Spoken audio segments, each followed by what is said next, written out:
What I wanted to say is that there's a misinterpretation అనుకోండి, misinformation అనుకోండి, false information అనుకోండి, ఏమనుకోండి. It is no road show, it is no procession. Just థియేటర్కి వెళ్తుంటే జనాలు ఎక్కువ బయటకు వస్తే జస్ట్ అలా వేవ్ చేసి మళ్ళీ లోపలికి వెళ్ళిపోయి మళ్ళీ థియేటర్ లోపలికి వెళ్ళిపోయాం. అండ్ థియేటర్ లోపల మీ సినిమా చూసిన కొంచెం సేపటికి సార్ నా వర్క్ అసలు ఏ పోలీసు కానీ ఎవ్వరూ నాకు వర్క్ అసలు నన్ను కలవలేదు, నాతో ఏం చెప్పలేదు.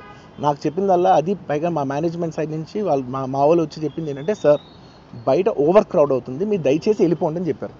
వాళ్ళ పోలీసు వాళ్ళందరూ బయట చాలామందికి ప్రాబ్లం అవుతుంది సార్, ఓవర్ క్రౌడ్ అవుతుంది, మీరు వెళ్ళిపోండి అంటే నేను వెళ్ళిపోయా.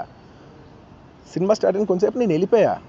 నేను మా వైఫ్ అందరూ మేము బయటకు వచ్చాము అంతే. నాకు అసలు ఆ తర్వాత నెక్స్ట్ డే నాకు తెలిసింది ఒక లేడీ ఇలా ఉందంట, కళ్ళు తిరిగి పడిపోయిందంట, ఆ తర్వాత ఆవిడ పాపం చనిపోయిందంట, ఇలా ఒక కిడ్ ఉన్నాడు అంటే నేను షాక్లో గురయ్యా.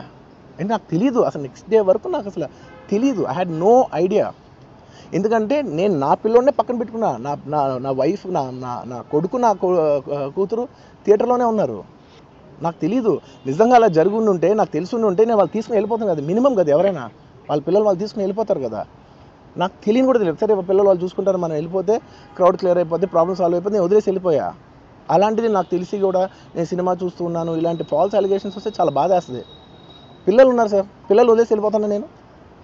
నా పిల్లలు అంటే ఎంత ఇష్టం తెలుసు, ఎవరైనా ఉంటారు కదా, తీసుకుని వెళ్ళిపోతారు కదా. అలాంటి నాకు క్లూ కూడా లేదు. నేను ఇంటికి వెళ్ళిపోయిన తర్వాత నేను వెళ్ళిపోయిన నెక్స్ట్ డే నాకు మార్నింగ్ తెలిసి ఇలా చనిపోయారంటే షాక్ అయ్యాను నేను.